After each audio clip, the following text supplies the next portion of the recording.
दूर किसी जंगल में एक चिड़िया और कौवे के खेत पास पास में ही थे।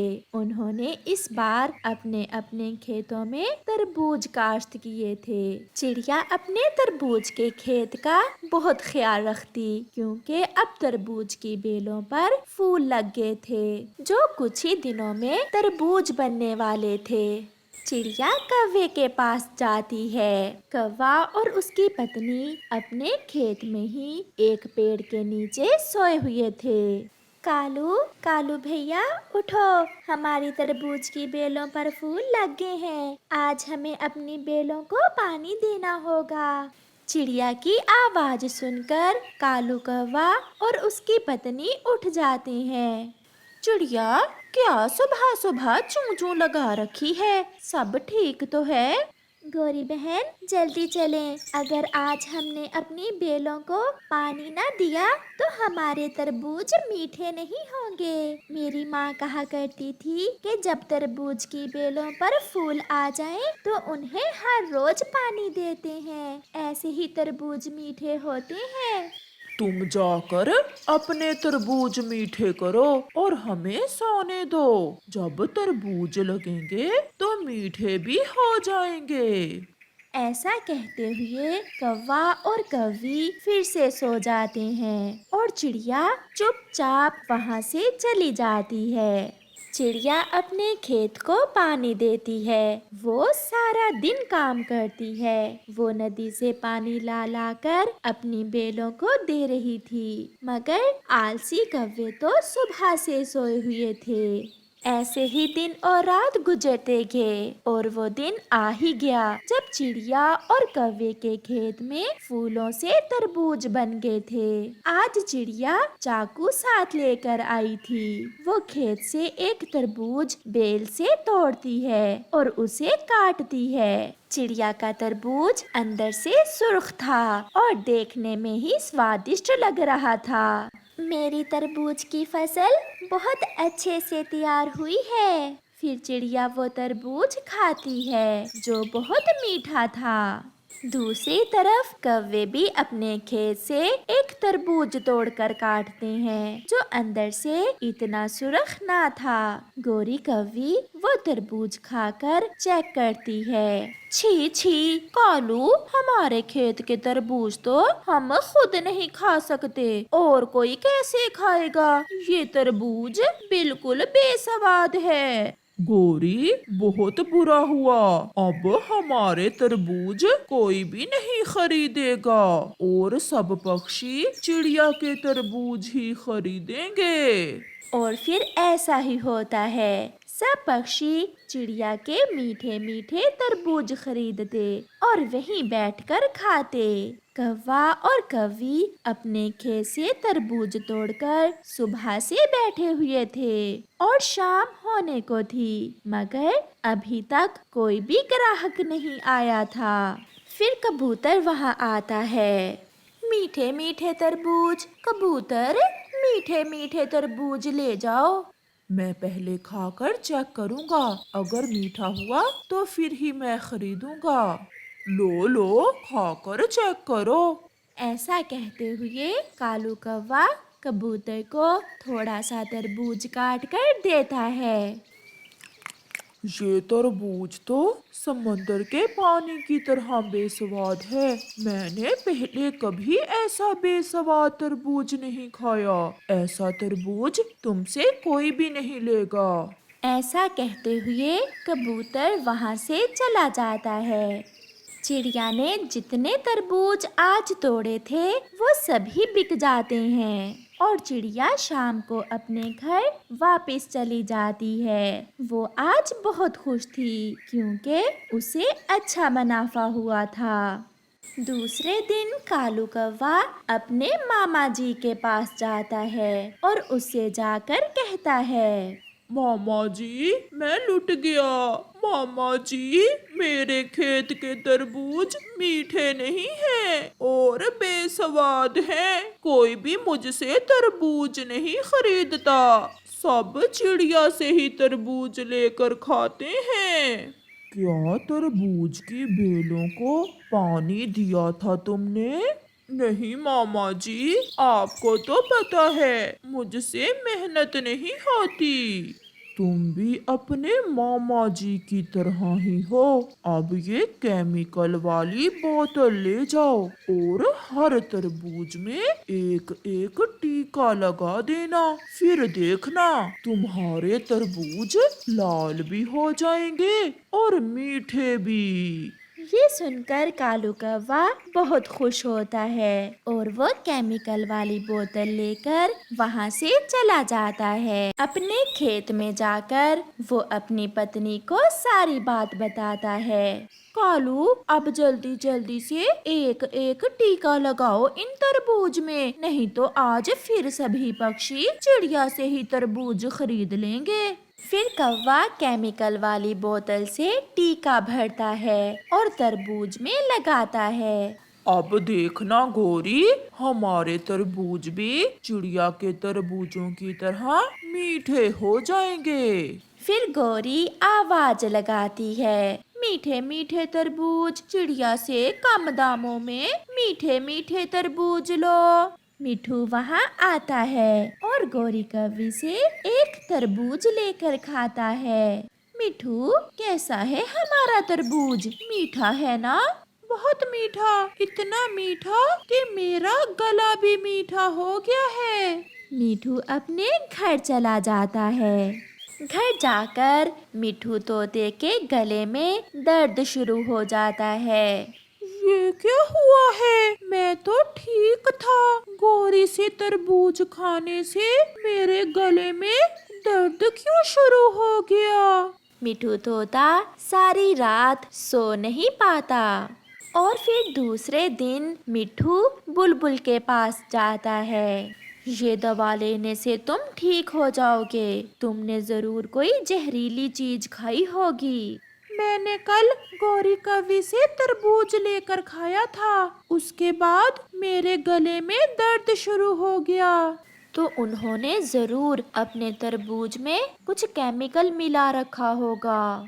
मिठू बहुत गुस्से में था। वो चिड़िया के पास जाता है और उसे जाकर सारी बात बताता है। मिठू, उन्होंने एक बार भी अपनी बेलों को पानी नहीं दिया था, इसलिए उनके तरबूज तो मीठे नहीं हैं। उन्होंने जरूर केमिकल वाला टीका लगाया होगा अपने तरबूजों को। चलो चिड़िया, हम छुप कर देखते हैं, ऐसे तो वो सारे जंगल के पक्षियों को बीमार कर देंगे। कालू, आज एक नहीं दो दो टीके लगा दो हर तरबूज को, ऐसे तरबूज और भी मीठे हो जाएंगे। चिड़िया से भी ज्यादा मीठे हो जाएंगे हमारे तरबूज। ऐसा कहते हुए कालू कौवा केमिकल वाली बोतल से टीका निकालकर एक तरबूज को लगाता है। चिड़िया और मिठू भी छुपकर सब देख रहे थे। वो दूसरे सब पक्षियों को साथ लेकर वहाँ आ जाते हैं। केमिकल वाला टीका लगा लगा कर तरबूज बेचते हो, हम अभी तुम्हें बताते हैं। ऐसा कहते हुए सब पक्षी कौवों को मारना शुरू कर देते हैं और मार मार कर उन्हें अपने जंगल से निकाल देते हैं। अपने बच्चों से प्यार तो सभी को होता है, लेकिन वो चिड़िया तो अपने बेटे से कुछ ज्यादा ही प्यार करती थी। वो अपने बेटे को कभी भी अकेले ना छोड़ती। वो हर समय अपने बेटे के साथ साथ रहती। और फिर एक दिन वो अपने घर में बैठे हुए थे कि उस चिड़िया का बेटा अपने पापा से कहता है, पापा पापा, आज मेरा नदी की सैर करने को बहुत मन कर रहा है। पापा प्लीज आप हमें नदी पर ले जाएं। इससे पहले कि पापा चिड़िया कुछ कहता, मम्मा चिड़िया तुरंत बोलती है, मुझे पता है तुम वहाँ जाकर अभी से उड़ने की कोशिश करते हो।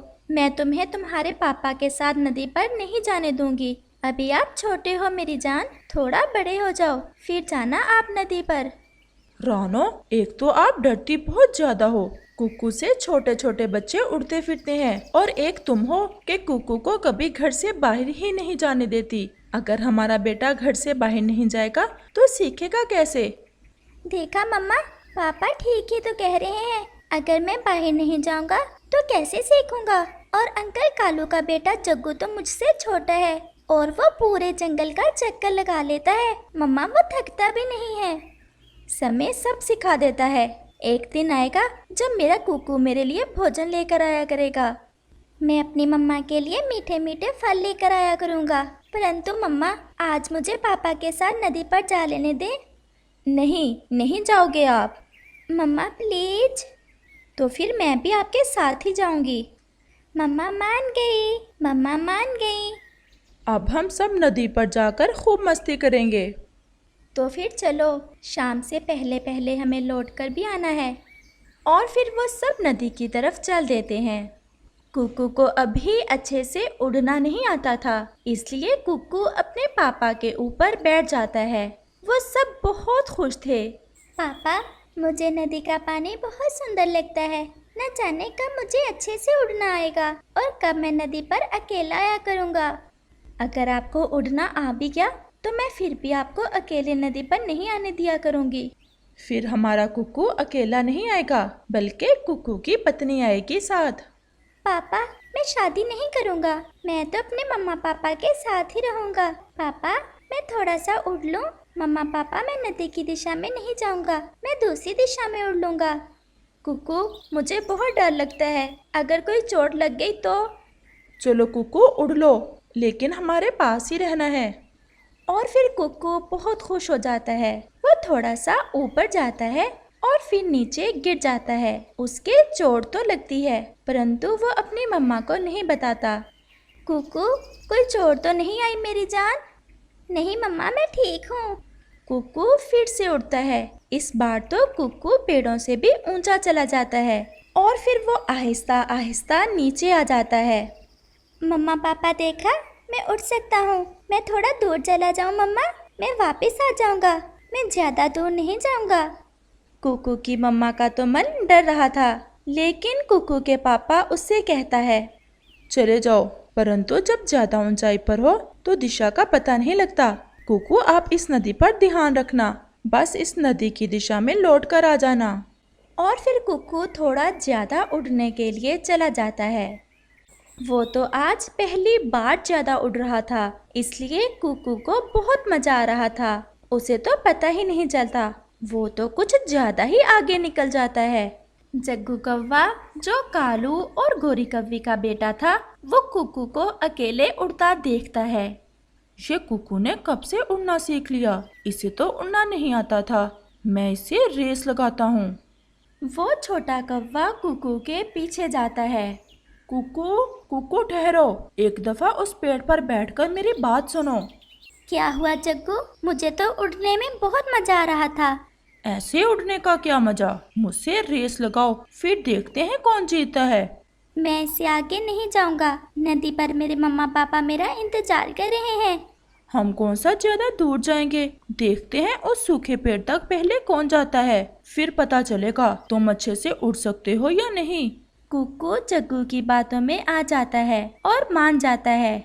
वो रेस शुरू करते हैं। कुकू पूरे जोर से उड़ रहा था। वो तो जग्गू से भी आगे आगे था। वो बहुत थक गया था। वो जीतना चाहता था, इसलिए वो और भी ज्यादा तेज उड़ता है। मैं जीत गया, मैं जीत गया जग्गू, मैं जीत गया। कुकू, तुम पहले आए हो, लेकिन जीता तो मैं ही हूँ। जरा देखो तो अपनी सांसें कैसी फूली हुई हैं, और मैं जरा भी नहीं थका। जग्गू ये बात कर ही रहा था कि उसकी नज़र कुकू के पीछे आती चील पर पड़ती है। कुकू भागो, कुकू भागो, पीछे चील आ रही है। ऐसा कहते हुए जग्गू तो तुरंत वहाँ से भाग जाता है। कुकू भी उड़ता है। उसकी तो सांस फूली हुई थी और वो तो बहुत थका हुआ था। वो जैसे ही थोड़ा आगे जाता है वो गिर जाता है और वो जल्दी से वहाँ एक झाड़ी में छुप जाता है। कहाँ गया शिकार? ताजा ताजा मांस पंखों में लगा था, न जाने कहाँ छुप गया। और वो चील इधर उधर देखती है, लेकिन उसे कुकू नजर नहीं आता, क्योंकि कुकू तो झाड़ियों में छुप गया था। कुकू के दिल की धड़कन बहुत तेज थी और नजरें उस चील पर। वो रो रहा था। कि उसे जग्गू कौवे के कहने पर इतनी दूर नहीं आना चाहिए था। थोड़ी देर के बाद वो चील वहाँ से चली जाती है, परंतु कुकू तो डर के मारे बेहोश हो गया था और वो उन्हीं झाड़ियों में पड़ा था। अब तो काफी देर हो गई है। कुकू के पापा लौटा नहीं अभी तक। कुकू कहीं ज्यादा दूर ना निकल गया हो। वो इन बड़े पेड़ों की दूसरी दिशा में होगा, वो दूर नहीं गया होगा, बस आने ही वाला होगा। फिर वहाँ जग्गू घबराया हुआ आता है। अंकल अंकल, कुकू मेरे साथ रेस लगाने गया था कि वहाँ चील आ गई और मैं भाग आया, लेकिन कुकू गिर गया था। हाय मैं मर गई। मेरा कुकू, मेरा कुकू। आकाश जल्दी चलो। बेटा कौवे, आप हमारे साथ चलो और हमें बताओ कि कुकू कहाँ है। और फिर वो सब जल्दी से कुकू के पीछे जाते। इस पेड़ पर बैठ गया था जब कुकू ज्यादा थक गया था। चिड़िया तो रोए ही जा रही थी। कुकू का पापा कुकू को आवाज देता है, कुकू कुकू मेरे बेटे, आप कहाँ हो? कुकू कुकू। फिर अचानक से कुकू की मम्मा का ध्यान नीचे झाड़ियों में जाता है। वो अपने बेटे को देख लेती है। मेरा बेटा वहाँ है, वहाँ झाड़ियों में है मेरा कुकू। मम्मा चिड़िया और पापा चिड़िया अपने बेटे को उठाकर वैद जी के पास जाते हैं और जग्गू कौवा वापस अपने घर चला जाता है। चिड़िया चुप कर जाओ, सब ठीक है, आपके बेटे को कुछ भी नहीं हुआ है, ये बस डर गया है। मैंने इसे दवा दे दी है, देखना ये कुछ ही देर में ठीक हो जाएगा। और फिर कुकू अपनी आंखें खोलता है। मम्मा, मेरी मम्मा, आप कहाँ हो? मेरी जान, मेरे कुकू, मैं पास ही हूँ अपने बेटे के। मम्मा, वो चील। कुकू बेटा, आप हमारे पास हो और यहाँ कोई चील नहीं है, हम हैं आपके मम्मा पापा। बेटा होश करो। चिड़िया अपने कुकू को अपने गले लगा लेती है और फिर वो वापस अपने घर जाते हैं। कुकू तो अब ठीक हो चुका था। मम्मा सॉरी, मेरे कारण ये सब हुआ। मम्मा, मैं जग्गू के कहने पर उसे रेस लगाने चला गया था। मम्मा, मुझे जग्गू कौवे की बातों में नहीं आना चाहिए था। बेटा, वो भी आपकी तरह का ही बच्चा है। कुकू वो कौन सा बड़ा है, परंतु कुकू जो काम जग्गू ने किया है वो तो उसने बड़ों वाला किया है। अगर वो हमें नदी पर आकर आपका नाम बताता तो हम कैसे आपको ढूंढ पाते। कुकू बेटा, आपने देखा कि बाहर की जिंदगी में कैसे कैसे खतरे हैं। मेरे कुकू ने भी तो बुद्धिमत्ता से काम लिया। अगर उड़ ना सका तो झाड़ियों में छुप गया और उस चील से बच गया मेरा कुकू। मम्मा, मेरी नज़र उस चील पर ही थी, मैं बहुत डरा हुआ था। और फिर वो सब बातें करते करते सो जाते हैं। अगले रोज कुकू, उसकी मम्मा और पापा मिठाई लेकर जग्गू कौवे के घर जाते हैं। जग्गू तो उन सबको देखकर डर जाता है कि अब कुकू के मम्मा पापा उसकी शिकायत लगाएंगे। चिड़िया बहन, ये मिठाई किस खुशी में? गौरी बहन, आपका बेटा जग्गू बहुत बुद्धिमान है। कल मेरा कुकू और जग्गू नदी पर खेल रहे थे कि कुकू कहीं खो गया और फिर जग्गू ने हमें आकर बताया कुकू के बारे में। हम बहुत खुश हैं। आपके बेटे के कारण ही आज हमारा बेटा कुकू हमारे साथ है। ये सुनकर तो जग्गू की जान में जान आती है। इस कहानी से हमें सीख मिलती है कि हमें हमेशा बड़ों का कहना मानना चाहिए। अगर कोई भूल हमसे हो जाए तो हमें अपने बड़ों से कुछ भी छुपाना नहीं चाहिए, बल्कि अपने बड़ों को सच सच सारी बात बता देनी चाहिए। इसी में हमारी सुधार है।